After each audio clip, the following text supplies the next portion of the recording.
Sa Action Sports, sumarangkada na ika-41 season ng Philippine Basketball Association. Umaksyon live mula sa Mall of Asia Arena si Sports 5 correspondent Apple David. Apple, ano na ang eksena dyan sa loob ng MOA?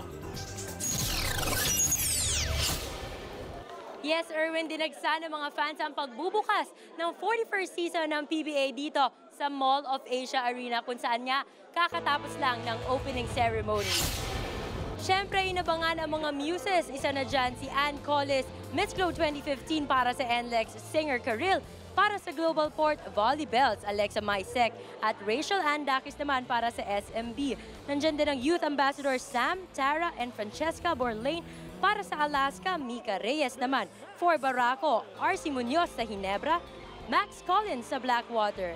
Si Jasmine Fitzgerald naman for Mahindra, Yula Caballero para sa Meralco, Mutya ng Pilipinas.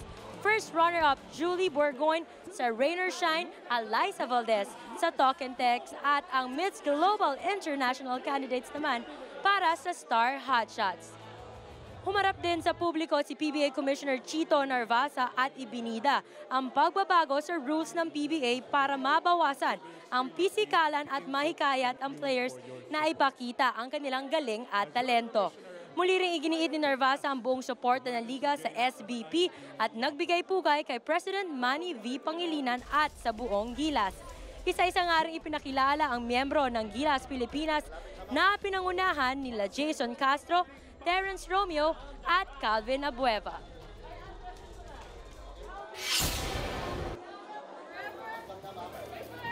Erwin, matatandaan na na-move ang schedule mula noong linggo dahil sa bagyong Lando, pero nangako naman si Commissioner Narvasa na ang mga kikitain sa opening ceremonies ay ibibigay sa mga nasalanta ng bagyo. Mamayang alas 7, laban na ng Rainer Shine versus Purefood Star Hotshots. Erwin?